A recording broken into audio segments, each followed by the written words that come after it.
Hey guys, welcome to my channel. Today we're going to be making leek potato soup. If you don't know what leek is, it just looks like a big giant green onion. So we're going to use about 5 leeks to make the soup. So we're going to start by preparing our leeks. So we're going to cut the end and we're going to just keep the white part of the leek. The white part of the leek is the softest, so that's the part that we're going to be using. So a leek does have many layers and it's important that we clean it properly. This is why we are going to cut it so that we can wash everything. As you can see, there's lots of dirt and debris and all that stuff, so it also could be in the white part of the leek. There's no really right or wrong way how to cut it, but you can cut it in half or you can just cut it as is whole. So instead of getting half circle pieces, you would just get full circle pieces. And you can see even in the white parts, they do have some dirt there, which is why we have to wash them. So a little story time as to why I decided to make this soup. Firstly, I never knew what leek was until I had this soup recently. So when I went to the grocery store, I saw it on sale. I said, hey, let me try making my own leek soup. And that's why we're doing this video today.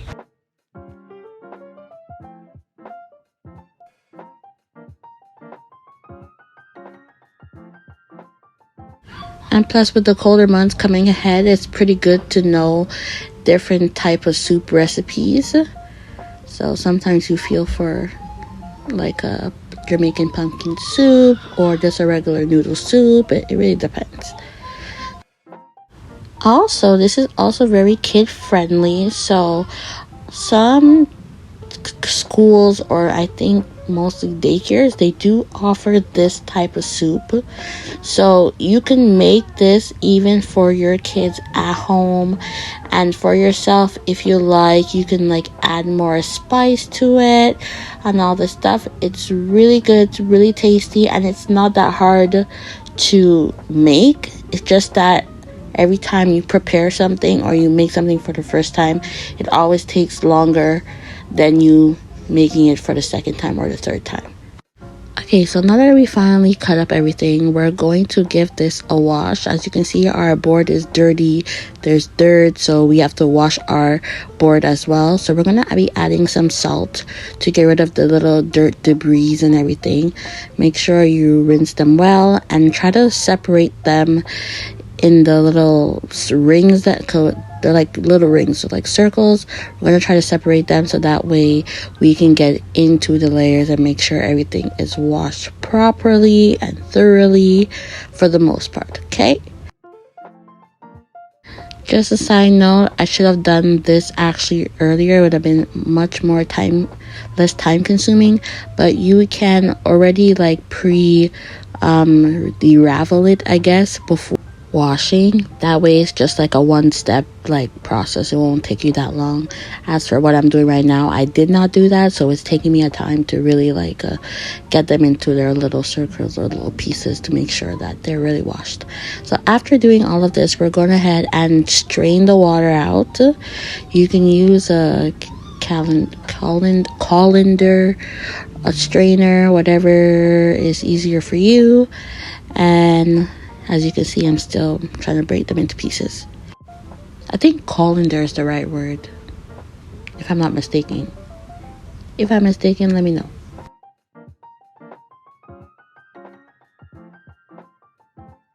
So after throwing out the salt water, you can go ahead and wash your leek with just some fresh cool water to get rid of the excess salt and all that stuff.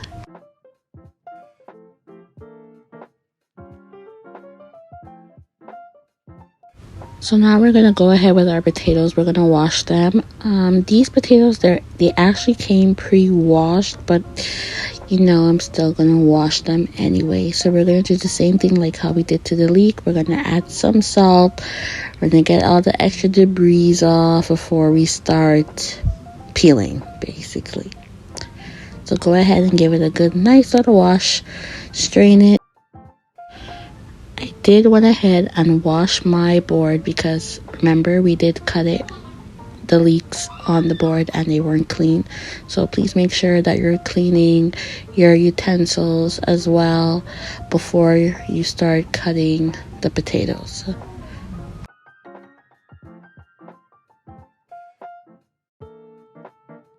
Okay, so you're gonna need a potato peeler, and if you don't have a potato peeler, you can just use a regular knife and peel it. I just find that it's a little bit easier to use a potato peeler than the knife. So some people, they do peel their potatoes as if like they're shredding, I don't know what, paper, but then it starts flying everywhere. So I just peel it as if I was peeling it with like a knife. Now that we're all done peeling, we're gonna start cutting. So you can roughly chop them like in your potatoes. Try to keep them around the same size so that way they all cook at the same time. And I started off with 4 or 5 potatoes, so I'm not sure if I'm gonna add another one. It depends on how it looks after the cutting. Now that we chopped up all of our potatoes, we're gonna go ahead and wash them to rinse off the excess starch. You're gonna notice that the water becomes cloudy instantly. That's the starch from the potatoes. Also, I use russet potatoes, but that's just what I had. I think they go better with the yellow potatoes. They might be a lot smoother texture wise. So we're gonna start using some dry shallots. So we're gonna chop up about 2 shallots, finely chop them. This will give our soup a nice fragrance, a nice taste and flavor. If you don't have any shallots at home, that's totally fine. You can definitely use just regular onions, sweet yellow onions, that's fine, or any onions, honestly. So I just wanted to know, like, which onions do you guys prefer? Do you prefer more of the purple onions, white onions, yellow onions? It does make a difference depending on what you're making, but tell me what's yours. Mine's preferably would be the golden onions. So yellow onions, basically, I think that's what they call them. As for shallots, I don't really cook with them often, but when I do cook with them, they actually don't burn my eyes when I chop them up, oddly. But majority of the onions do.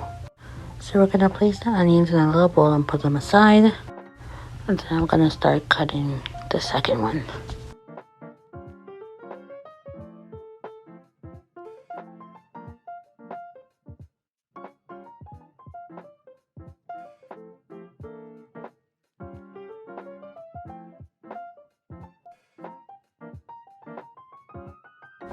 So I'm gonna be using about 4 cloves of garlic.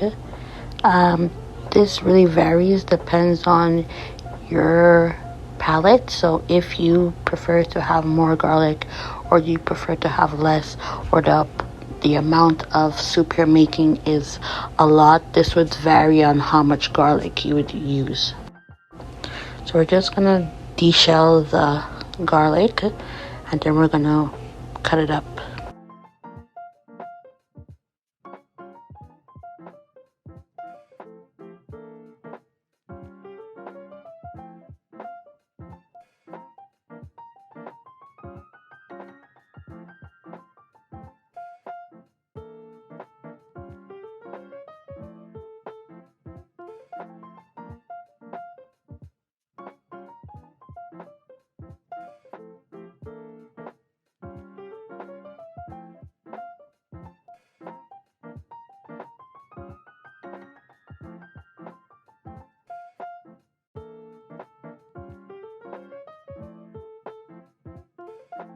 So I did decide I was gonna add 1 more potato to my batch.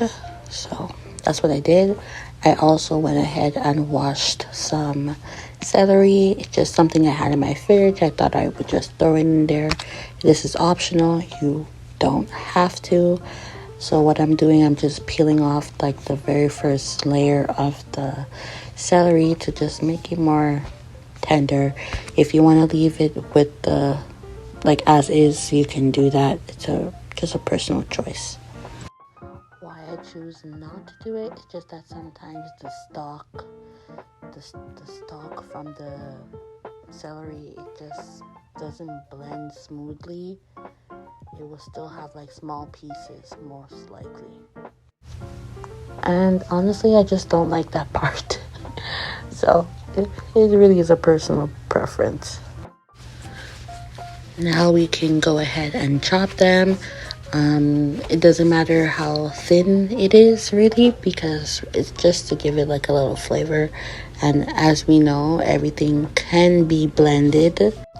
But if you choose not to blend your soup, that's up to you.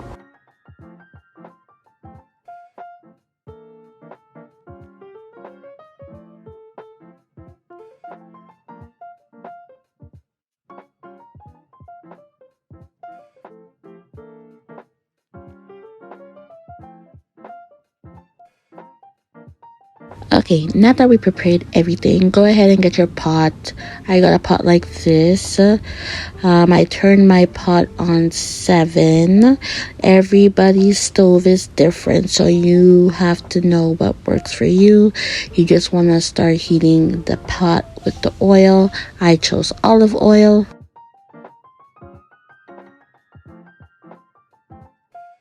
You don't need too much, just a little bit.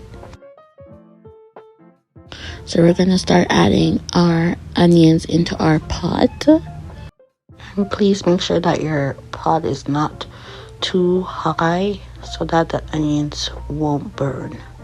So now we're going to also go ahead and add our leeks.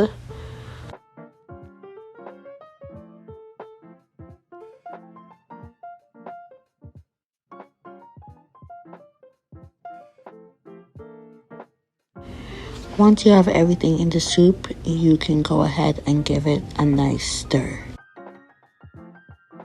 So if your pot is on a high heat, that is going to make the chances of your soup end up being not good, because it might catch like a burn basically. And we don't want that, because it's going to make it taste like a smoky flavor and not in a good way. Add your celery. And now we're going to add our minced garlic.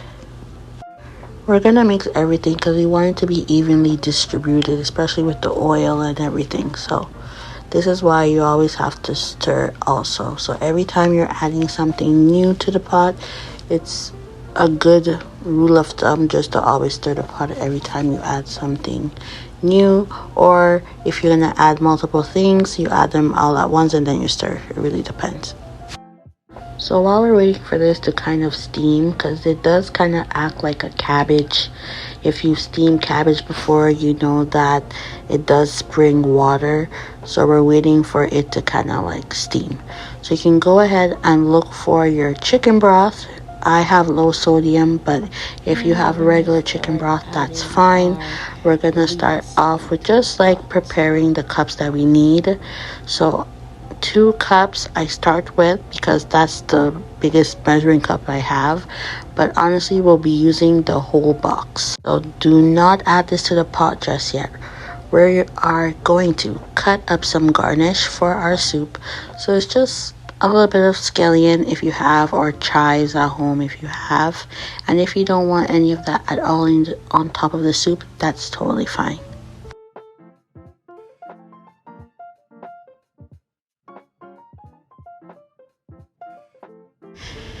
So now that the leek is steamed, you can definitely see that the texture has changed. It looks more soft, and as you scrape the bottom of your pot, you're going to see maybe some liquids there, which is completely normal.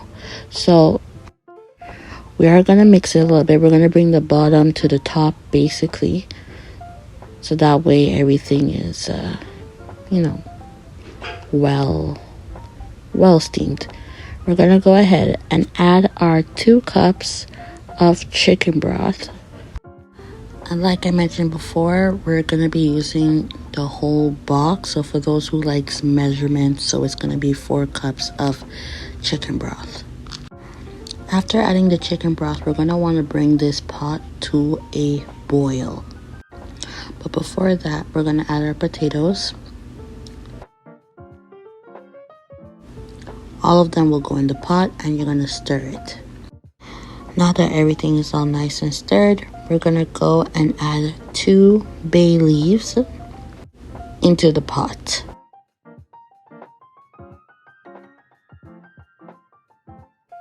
We are also going to add some thyme to our pot, just like a stick.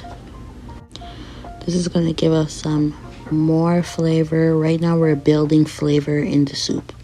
So we're also going to add some black pepper. But if you have white pepper, that's fine also.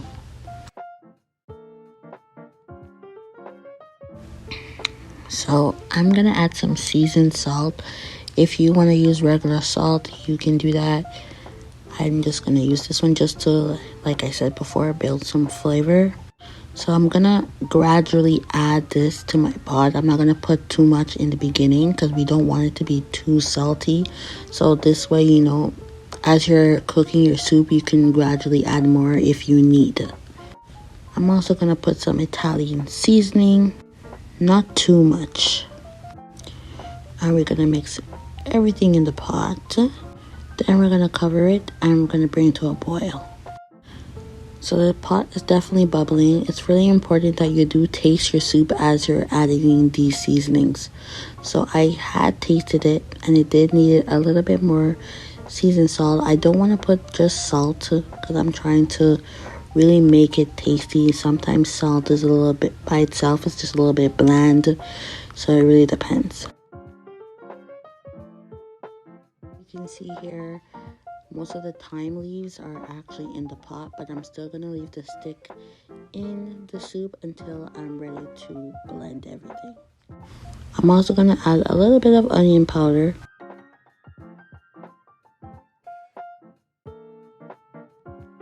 And I'm also going to add a little bit, just a little bit of some crushed pimento seeds. But if you do not have pimento or you don't like it, because there's some people who don't like it, you really do not have to put it in your soup. I'm also going to add some all-purpose seasoning, just a little bit. So now we're just going to put the lid back on the pot so it can simmer a little bit.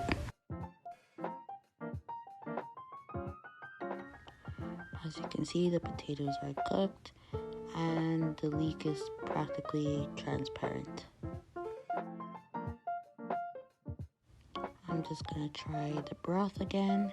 And I'm going to start taking out the bay leaves and the thyme that's hidden in the soup.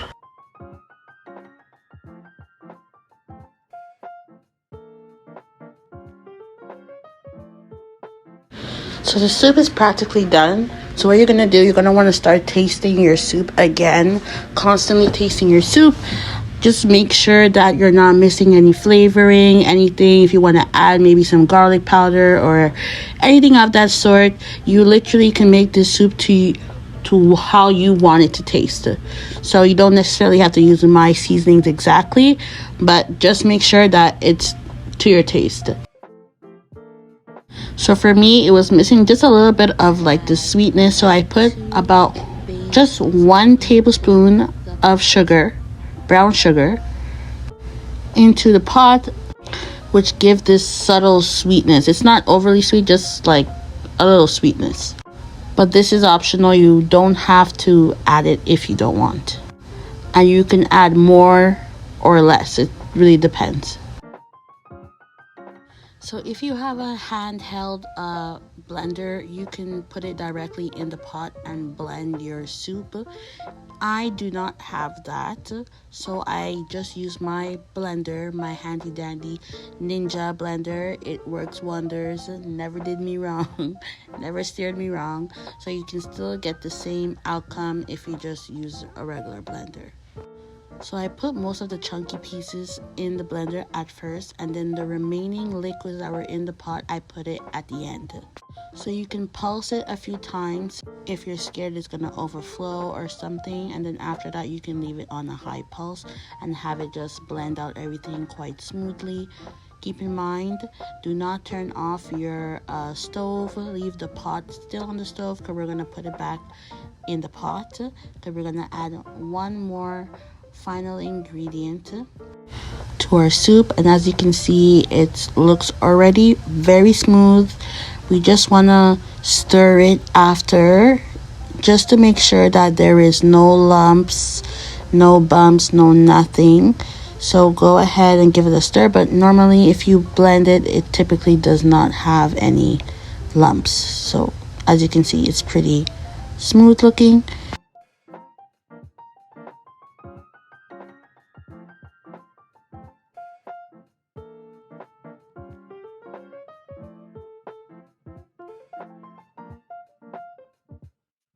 So we are going to be using some cooking cream, 35%. This is going to add that extra creaminess that we're looking for and that smooth and silky texture. Mind you, the texture also varies on which type of potato that you are using. I know some people may add cornstarch to their soup, but I don't think it's necessary. So as for the cooking cream, you can add as little or as much as you want. If you're lactose intolerant, maybe you might not want to use it, or if you're vegan, maybe you might not want to use it at all. Also, for those who are vegan, you do not have to use a chicken broth. You can use a vegetable broth. So I bought some baguettes, which is like a French bread. So I'm just going to use my country crock butter and put them on my bread, and I'm going to pop them in my air fryer on this bake setting. So I don't want them to really toast. I just want it to get warm and melt the butter. But if you prefer your bread to be more on the toasted side, then you don't have to leave it in for the short time that I'm gonna leave it in. So on my air fryer, which has 5 different settings, I'm gonna put it for minimum 5 minutes, but I know I'm gonna take it out before 5 minutes. It's gonna maybe like 2 minutes, I'll take it out. So I use the same aluminum foil. I placed them on top of each other because I just wanted the inside to melt. I didn't really want the inside part to be crisp. So it's your choice how you want to eat your bread.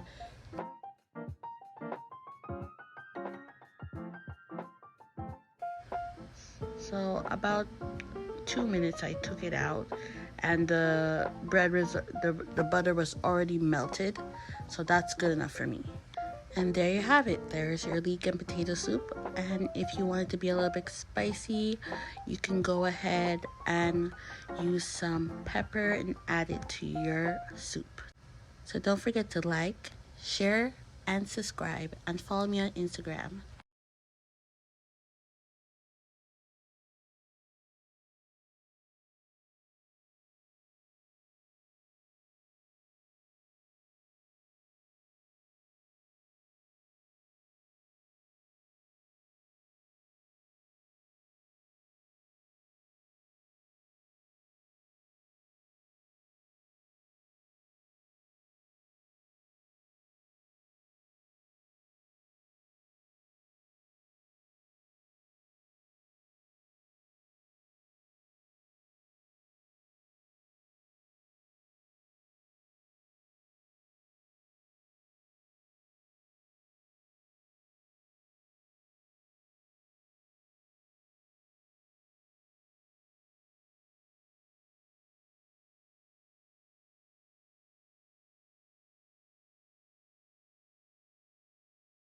I'm really big on taste, so I'm often tasting the pot. If you're making it for somebody or you're making it to serve people, do not put the spoon in your mouth and then put it back in the pot. Just don't do it. I'm gonna add like 1 tablespoon of brown sugar to bring in that little sweetness, the sweet and savory. You don't have to add this, I just wanted to do it.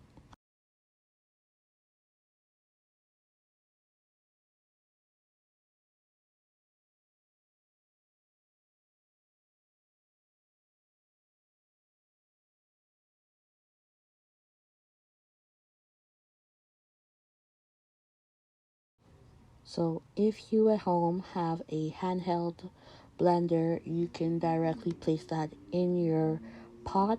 I do not, so we're gonna do this the old school way. We're gonna blend it. Here's my handy dandy ninja. It's awesome. Get you one. What I did was I placed everything in a bowl, then I put it in the blender, then the liquid that was left back in the pot, I put it after I blended the first bit of the soup. So you're going to want to blend it until you get a pretty good consistency. So first I started on pulse and then I did high pulse. So as you can see, it's pretty creamy. There's not really any lumps, which is good. This is what we want. So everything goes back in the pot. I did not turn off my heat on my stove. It was still on because we have one more thing to do. One more thing to add to the pot. So just to be on the safe side, we're going to stir everything again and make sure that there are no bumps, no hidden potatoes that didn't get mashed, no hidden leeks that didn't get mashed. And then you're also going to want to, if you want, taste your pot of soup again. And we are going to add some heavy cream, 35% cooking cream, to the soup. This is going to bring that richness, that creaminess, that smoothness to your soup. So when it comes to the cream, you can put as little or as much as you want. So it's really based on preference. For me, the amount that I put it was good enough for me. I know some people might want to put more. You can. There's no right or wrong.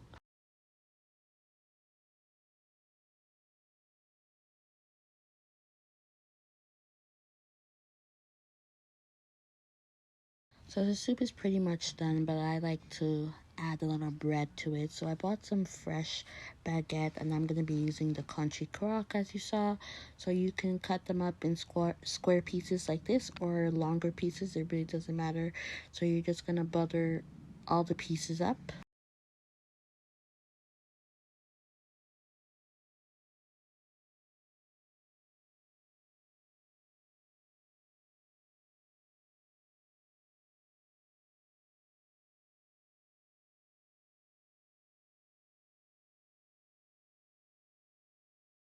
And then we're going to pop it in the air fryer. Or if you don't have an air fryer, you can use your oven. My air fryer is a 5-in-1. It has bake, roast, and air crisp and grill and dehydrate. So I just use the bake button. I just put it for 325 Fahrenheit for about 5 minutes, but for sure you're going to take it out before the 5 minutes, but I just put 5.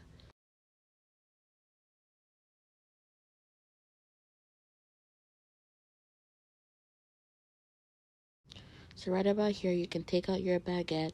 If you want them to be more toasted, you can leave them in for a longer time. I personally just wanted the butter to melt. I don't like them too hard. And there you go. I put the garnish on the top and you're ready to serve. And for those people who do love a little spice, you can always add your Scotch bonnet pepper or any pepper. It brings it to life.